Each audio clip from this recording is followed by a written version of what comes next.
ሰላምታችን ባላችሁበት ሁሉ ድረስ የተወደዳችሁና የተከበራችሁ ተከታታዮቻችን ዛሬው ዕለት እጅግ ወሳኝ የሚባሉትን መረጃዎች አሰባስበን ወደ እናንተ መጥተናል። እናንተም አዲስ መረጃዎችን እንደተለቀቀ ወዲያውኑ እንዲደርሳችሁ ደውል ምልክቱን እየተጫናችሁ እዚህ ዩቲዩብ ቻናል አዲስ ሆናችሁም ሰብስክራይብ እንድታደርጉ እየተማጸንን እነሆ አባይ ነጥቦችን እናሰማችኋለን።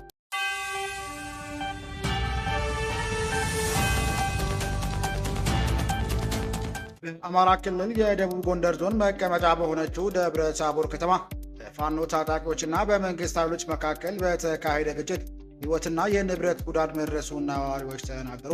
ከተማዋ ከፍተኛ ውድመት የደረሰው ግጭት የተከሰተው ዞኑ በሚገኙ ሌሎች አካባቢዎች ጭምር ውጥረት ከነገሰ ከአንድ ወር ገደማ በኋላ እንደሆነ ነዋሪዎች ለቢቢሲ ገልጿል። ህወሓት የፕሪቶሪያ ስምምነት ከተጣሰ በዝምታ አልቀመጥም ሲል አስጠነቀቀ። አፍሪካ ህብረት፣ አሜሪካና የአውሮፓ ህብረት ከመግለጫ ባለፈ እርምጃ እንዲወስዱ ማሳሰበ። የካቲት 6 2018 ዓ.ም የህዝባዊ ወያነ ሓርነት ትግራይ ህወሓት ሊቀመንበር ደብረጽዮን ገብረ ሚካኤል ፕሪቶሪያ የሰላም ስምምነት የሚጣስና በድርጅቱ ላይ ጥቃት የሚሰነዘር ከሆነ ፓርቲው ከዝምታ እንደማይቀመጥ አስጠነቀቁ። ሊቀመንበሩ ድርጅቱ ተዳክሟል እንዲሁም ተበትኗል ባሉበትም አስተያየት ሰጥቷል። ይህንን ጉዳይ አሰናድተናል፣ ትሰሙታላችሁ። አድማጭ የቻናላችን ቤተሰቦች ሰብስክራይብ ያላደረጋችሁ እንድታደርጉ እያልን እነዚህና ሌሎች ያሰባሰብናቸውን መረጃዎች ይዘን ቀጥታ በዝርዝርና በትንታኔ ወደምንመለከተው አቀናን።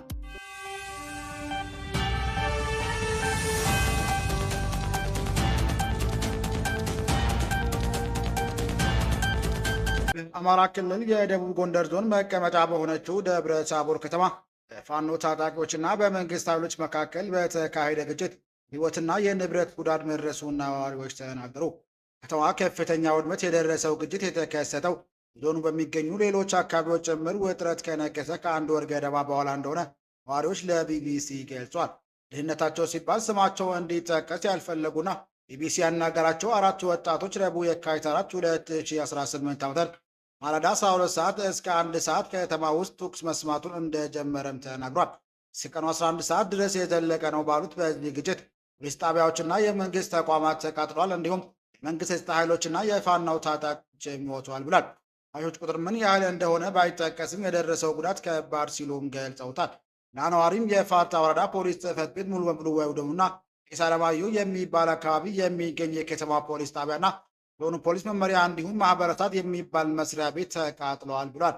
ሲቪል ሰርቪስ መምሪያ፣ የዞን ፖሊስ መምሪያ፣ የዞኑ ዋና አስተዳዳሪ፣ የእንግዳ ማረፊያ እንዲሁም በርካታ የፖሊስ ጣቢያ ጽሕፈት ቤቶች መቃጠላቸውን የገለጹት ሌላ ነዋሪ በኩላቸው በመንግስት ተቋማት ላይ የደረሰው ውድመት መጠነ ሰፊ እንደሆነም ተናግሯል። አርሶ አደሮች መሳሪያ ተሰብስቧል፣ ተከማችቷል የሚባል ወሬ ስለነበር እርሱን ነው አቃጥለው ወጡ የሚባለው ሲሉም ድርጊቱም በፋኖ ታጣቂዎች እንደተፈጸመ አመላክቷል። የተለያዩ ከተማዎች አካባቢዎች የድሮን ጥቃቶች መፈጸማቸውን ነዋሪዎችም ለቢቢሲ ተናግሯል። አንድ ነዋሪ ጥቃቱ ከተሰማ ዳርቻው ላይ ተፈጸመው ኪዳነ ምህረት በአረጋው አካባቢ የድሮን ጥቃት ተፈጽሟል፣ አካባቢ የፋኖ ኃይል ነበር፣ እነሱ ላይ በተደጋጋሚ ፈጽሟል ሲል ድምፅ ይሰማቸው እንደነበረም ገልጿል። ከዚህም ባሻገር በወቅቱ ሲንቀሳቀሱ የነበሩ 4 የሚደርሱ ሰላማዊ ሰዎች መገደላቸውንም ነዋሪው አክለዋል። ግጭቱ ስለደረሰው የጉዳት መጠን በአካባቢው መስተዳድር የተገለጸ ነገር ባይኖርም ቢቢሲም ስለ ክስተቱ ከገለልተኛ ወገንም አላረጋገጠም። ከአካባቢው አስተዳደሮችና የኮሚኒኬሽን ኃላፊ ዝርዝር መረጃ ለመጠየቅ ያደረግነው ጥረት አልተሳካም ብሏል። ከተማው አስተዳደር ባወጣው መግለጫ ወራሪ ሲል የገለጻቸው ኃይሎች መንግስትና በግለሰብ ንብረት ላይ ውድመትና ዘረፋ መፈጸማቸውንም ገልጿል። አቶ ኃይሎችን በስም ያልጠቀሰ አስተዳደሩ ብዛት ያላቸው የከተማ አስተዳደሩ ተቋማት የደቡብ ጎንደር ዞንና የፋርታ ወረዳ ተቋማትን በእሳት እንዲቃጠሉ እንዲሁም ኤሌክትሮኒክስና ዕቃም ሌሎችም ቁሳቁሶች እንዲወድሙ አድርጓል ብሏል። ከዚህም በተጨማሪ አምቡላንሶችና ተሽከርካሪዎች እንደተቃጠሉም ገልጿል።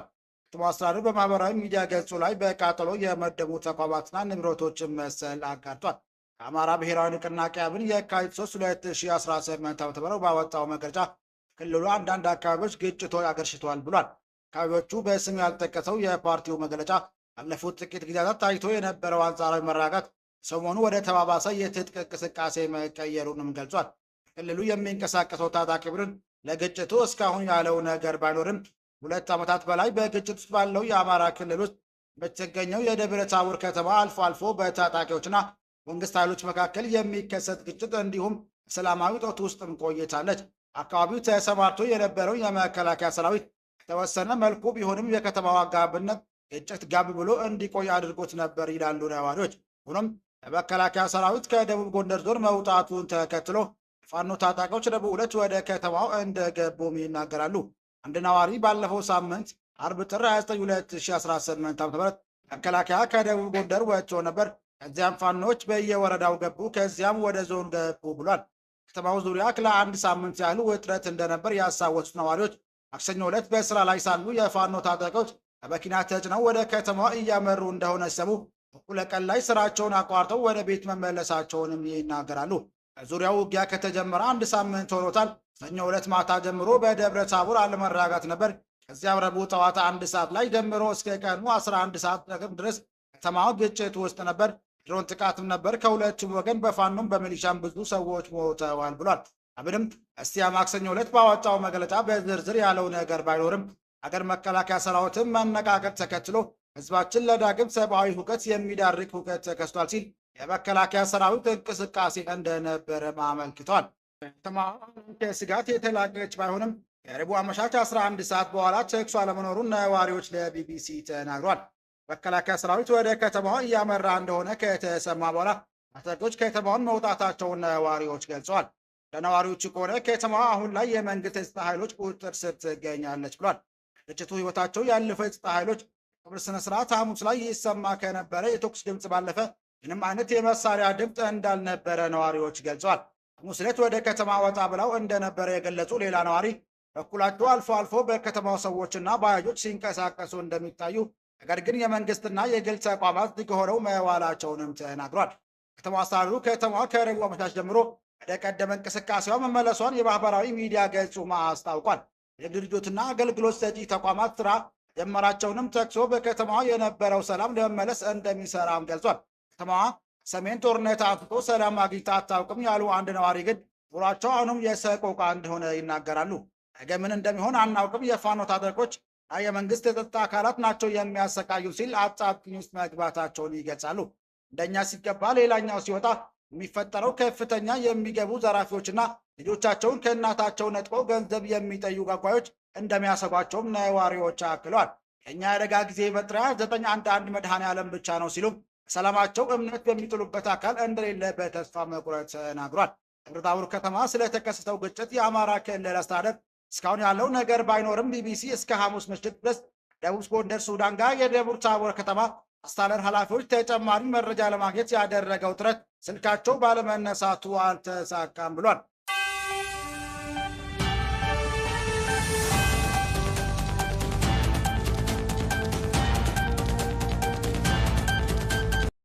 ህወሓት የፕሪቶሪያው ስምምነት ከተጣሰ ዝምታ አልቀመጥም ሲል አስጠነቀቀ። አፍሪካ ህብረት፣ አሜሪካና የአውሮፓ ህብረት ከመግለጫ ባለፈ እርምጃ እንዲወስደው አሳስቧል። ህዝባዊ ወያነ ሓርነት ትግራይ ህወሓት ወንበር ደብረጽዮን ገብረ ሚካኤል የፕሪቶሪያው የሰላም ስምምነት የሚጣስና ድርጅቱ ላይ ጥቃት የሚሰነዘር ከሆነ ፓርቲው በዝምታ እንደማይቀመጥ አስጠነቀቀ። ወንበሩ ድርጅቱ ተዳክሟል እንዲሁም ተበትኗል ባሉበትም አጣጥሏል። ደብረጽዮን ትላንትና በሰጠው ጋዜጣዊ መግለጫ ከቅርብ ጊዜ ወዲህ ከቀጠናዊና ዓለም አቀፋዊ ተዋናዮች ማለትም አፍሪካ ህብረት፣ ከአውሮፓ ህብረትና አሜሪካ መንግስት ተወካዮች ጋር በተደጋጋሚ ሲነጋገሩ መቆየታቸውንም ገልጸው እነዚህ አካላት ከስጋት መግለጫዎች ባለፈ ይህን የጥፋት መንገድ ተግባራዊ ለማስቆም እርምጃ እንዲወስዱም ጠይቋል። ህወሓት አንድነቱን አጥቷል በሚል የሚሰጡ አስተያየቶችን ውድቅ አድርጓል። ደክመዋል፣ ተበትነዋል ይላሉ። ለእነሱ የምንሰጠው ምላሽ ግን ለህልውናችንና ለደህንነታችን ስንል አልተበተንም የሚል ነው ብሏል። ወቅቱ ወሳኝ መሆኑን የጠቀሱ ሊቀመንበሩ በትግራይ ውስጥም ሆነ በውጭ የሚኖሩ የትግራይ ተወላጆች አንድነታቸውን እንዲያጠናክሩና የሰላም ጥሪውን በሚጥስ ማንኛውም ኃይል ላይ በአንድነት እንዲቆሙም ጥሪ አቅርቧል። ይህ በእንዲህ እንዳለ ህወሓት ለአፍሪካ ህብረት ሊቀመንበርና የአንጎላ ፕሬዝዳንት ጆይ ጎንዛሌዝ ሎሬንሶ እንዲሁም በመጪው የአሜሪካ ህብረት ጉባኤ ላይ የሚሳተፉ መሪዎች በላከው ግልጽ ደብዳቤ በትግራይ ባለው የሰላም ሁኔታ የህብረቱ ታማኝነት አደጋ ላይ መውደቁንም ገልጿል።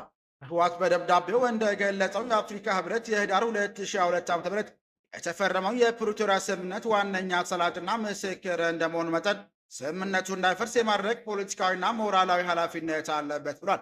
የስምምነቱ ዋና ዋና ድንጋጌዎች ሙሉ በሙሉ አለመተግበራቸው፣ አዲስ ወታደራዊ ዝግጅትና እየጨመረ የመጣው ውጥረት ጦርነቱ ከቆመ በኋላ የተገኙ ውጤቶችን ወደ ኋላ የመለስ አደጋ እንዳለውም አስጠንቅቋል። ደብዳቤው አክሎም በእንቅስቃሴ ላይ የተጣለ ገደብ፣ ኢኮኖሚ ጫናና የፖለቲካ መገለልን ጨምሮ በርካታ ገደቦች በሰላም ሂደቱ ላይ ያለውን እምነት እያሸረሸሩትና ዳግም ወደ ግጭት የመግባት ስጋትን እየጨመሩት መሆኑን አመላክቷል።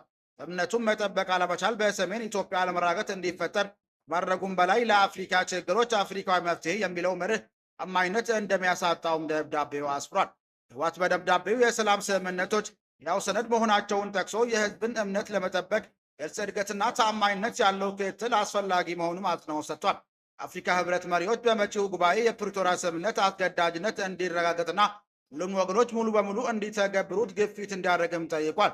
ተጨማሪም ስምምነቱ የተጠቀሙት የህብረቱ የክትትልና ማረጋገጫ ስርዓት በአስቸኳይ እንዲነቃቃ፣ ህገ መንግስታዊ ስርዓት እንዲመለስ፣ ሲቪሎች ጥበቃ እንዲደረግላቸውና ተፈናቃዮች ወደ ቀያቸው እንዲመለሱም ጥሪ አቅርቧል። ባለፈው ሰኞ ባወጣው የተለየ መግለጫው ህወሓት የፌዴራል ኃይሎች የፕሪቶሪያን ስምምነት በመጣስ በትግራይ ክልሎች እየተንቀሳቀሱ መሆናቸውን ጠቅሶ ነበር። ፓርቲው እንዲህ አይነቱ እርምጃ የታጠቀ ግጭትን ዳግም የመቀስቀስ አደጋ እንዳለውም አስጠንቋል። ፌዴራል ባለስልጣናት አሁንም ከፍተኛ ቁጥር ያላቸው የትግራይ አካባቢዎች እየተቆጣጠሩ እንደሚገኙና በርካታ ተፈናቃዮች ወደ ቤታቸው መመለስ እንዳልቻሉም ድርጅቱም ገልጿል። ህወሓት አለመግባባቶች በውይይትና በፕሪቶሪያ ስምምነት ማዕቀፍ ለመፍታት ያለውን ቁርጠኝነት ቢገልጽም የቀጠለው ወታደራዊ ጫናና የስምምነት አስተባበር ዘግየቱ ቀጠናውን ወደ አዲስ አለመረጋጋት ሊገፋው እንደሚችልም አስጠንቅቀዋል። ክቡራን አድማጮቻችን ለዛሬ ያዘጋጀንላችሁ መረጃዎች ይህን ይመስል ነበር። ሰብስክራይብ ማድረግ፣ ደውል ምልክቱን መንካት እንዳይጠፋችሁ እያልን ሌላ ዜና እስክንገናኝ ድረስ